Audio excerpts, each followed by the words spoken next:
Hello, നമുക്കിന്നൊരു മുട്ട PC ഉണ്ടാക്കിയാലോ? അങ്ങനെ ഉണ്ടാക്കാൻ വേണ്ടി ആദ്യം എണ്ണ ഒഴിച്ചു. മുട്ടയിൽ ഇച്ചിരി ഉപ്പും മുളകും ഇട്ട് ഇങ്ങനെ ഇളക്കാൻ തുടങ്ങി കേട്ടോ. അങ്ങനെ കുറച്ച് നന്നായിട്ട് ഇളക്കിയതിന് ശേഷം അതങ്ങോട്ട് ഒഴിച്ചു. അങ്ങനെ ഇത് നല്ല ഇങ്ങനെ ചൂടോട് കഴിക്കുമ്പോൾ ടേസ്റ്റ്. ഇത് അടച്ചു വെക്കണം, എന്നാലേ അതിനൊരു ടേസ്റ്റ് കിട്ടുള്ളൂ. അങ്ങനെ ഇങ്ങനെയൊക്കെ ഒന്ന് ചെയ്ത് കുറച്ചേരം ഇങ്ങനെ തന്നെ ഇളക്കിയേക്കാം, അല്ലെങ്കിൽ ഒട്ടിപ്പോവൂലേ. അത് കാരണം ഇങ്ങനെയൊക്കെ ഒന്ന് ചെയ്യും. എന്നിട്ട് അടച്ചു വെക്കാം, മറിച്ചു വിട്ടിട്ട് അടയ്ക്കണം. അപ്പം ഈ പാത്രത്തിൽ വല്ല ഹോളും ഉണ്ടെങ്കിൽ അത് നല്ലത് കേട്ടോ. അങ്ങനെ ഇതിൽ പാത്രത്തിലോട്ട് ഇട്ടു. എന്നിട്ട് അത് കൊണ്ടുപോയി കഴിക്കുക. സോസും കൂടെ ചേർത്ത് കഴിഞ്ഞാൽ അത് സൂപ്പറാണ് കേട്ടോ. ഞാൻ അങ്ങനെ വേഗം ഒഴിച്ചു സോസ്.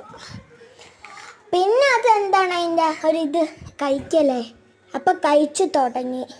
കഴിച്ചങ്ങനെ ഒരു പീസൊക്കെ എടുത്ത് ആ ടേസ്റ്റിൽ ഞാൻ ഒറ്റ അടിക്ക് ഫുള്ള് തിന്ന് തീർത്തു. നല്ല ടേസ്റ്റായിരുന്നു. ഞാൻ പറഞ്ഞില്ല ഞാൻ ഒറ്റ അടിക്ക് തിന്നെന്ന്. അങ്ങനെ ഞാൻ ഫുള്ള് തിന്നു.